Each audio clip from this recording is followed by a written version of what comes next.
ہماری ویڈیوز دیکھنے کے لیے ہمارے چینل صراط جنت کو سبسکرائب کریں۔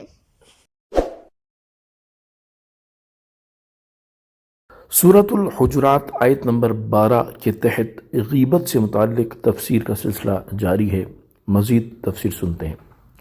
حضرت انس بن مالک رضی اللہ تعالی عنہ سے روایت ہے، سرکار دو عالم صلی اللہ تعالی علیہ وآلہ وسلم نے ارشاد فرمایا، جب مجھے معراج کرائی گئی تو میں ایسے لوگوں کے پاس سے گزرا جن کے ناخن پیتل کے تھے اور وہ ان ناخنوں سے اپنے چہروں اور سینوں کو نوچ رہے تھے۔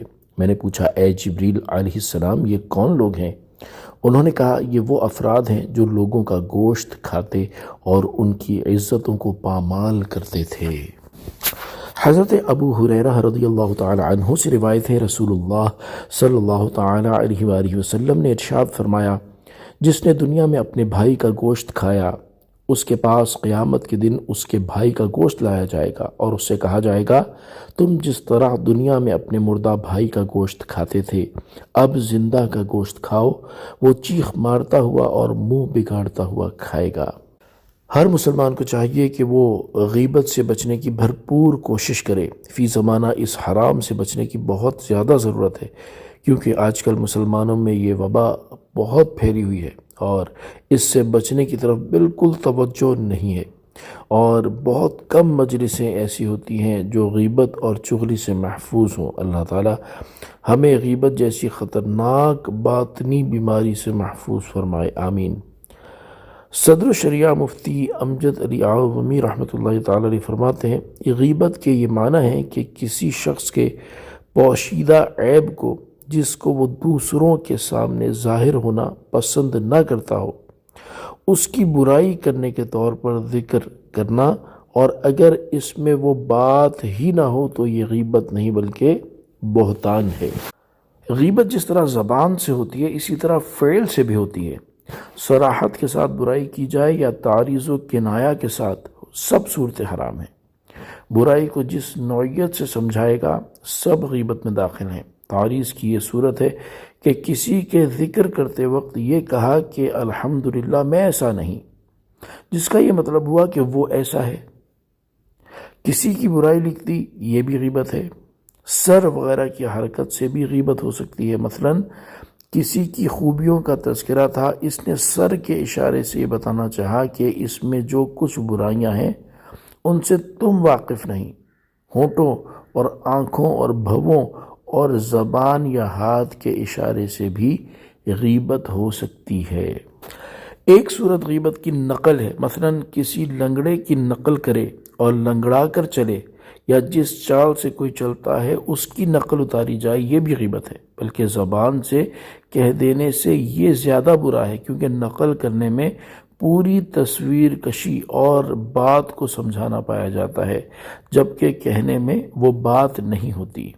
جس طرح زندہ آدمی کی غیبت ہو سکتی ہے، مرے ہوئے مسلمان کو برائی کے ساتھ یاد کرنا بھی غیبت ہے، جبکہ وہ صورتیں نہ ہوں جن میں عیوب کا بیان کرنا غیبت میں داخل نہیں۔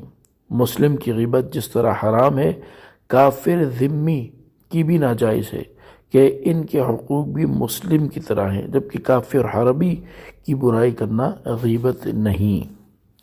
کسی کی برائی اس کے سامنے کرنا اگر غیبت میں داخل نہ بھی ہو، جبکہ غیبت میں پیٹھ پیچھے برائی کرنا معتبر ہو، مگر یہ اس سے بڑھ کر حرام ہے، کیونکہ غیبت میں جو وجہ ہے وہ یہ ہے کہ ایذائے مسلم ہے، اس سے مسلمانوں کو تکلیف ہوتی ہے، اور سامنے برائی کرنے میں تو یہ وجہ بدرجہ اولا پائی جاتی ہے، اور غیبت میں تو یہ احتمال ہے کہ اسے اطلاع ملے یا نہ ملے، یعنی جس کی غیبت کی گئی اس تک خبر پہنچتی ہے یا نہیں پہنچتی۔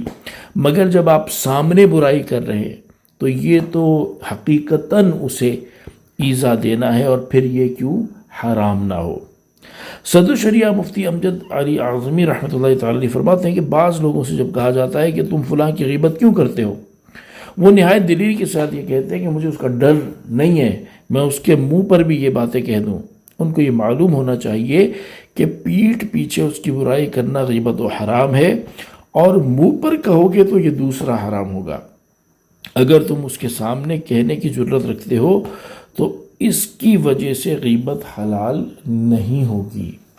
جس کے سامنے کسی کی غیبت کی جائے اسے لازم ہے کہ زبان سے انکار کر دے، مثلا کہہ دے کہ میرے سامنے اس کی برائی نہ کرو۔ اگر زبان سے انکار کرنے میں اس کو خوف ہے یا اندیشہ ہے تو دل سے اسے برا جانے، اور اگر ممکن ہو تو یہ شخص جس کے سامنے برائی کی جا رہی ہے وہاں سے اٹھ جائے یا اس بات کو کاٹ کر کوئی دوسری بات شروع کر دے۔ ایسا نہ کرنے میں سننے والا بھی گناہ گار ہوگا، غیبت کا سننے والا بھی غیبت کرنے والے کے حکم میں ہے۔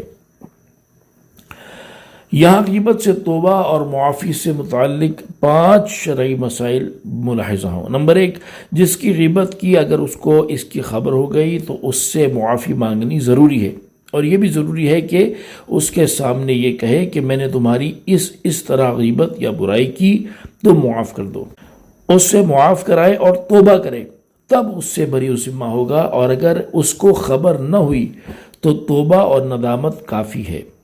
جس کی غیبت کی ہے اسے خبر نہ ہوئی اور اس نے توبہ کر لی، اس کے بعد اسے خبر ملی کہ فلاں نے میری غیبت کی ہے، آیا اس کی توبہ صحیح ہے یا نہیں؟ اس میں علماء کے 2 قول ہیں۔ ایک قول یہ ہے کہ وہ توبہ صحیح ہے، اللہ تعالیٰ دونوں کی مغفرت فرما دے گا، جس نے غیبت کی اس کی مغفرت توبہ سے ہوئی، اور جس کی غیبت کی گئی اس کو جو تکلیف پہنچی اور اس نے درگزر کیا اس وجہ سے اس کی مغفرت ہو جائے گی۔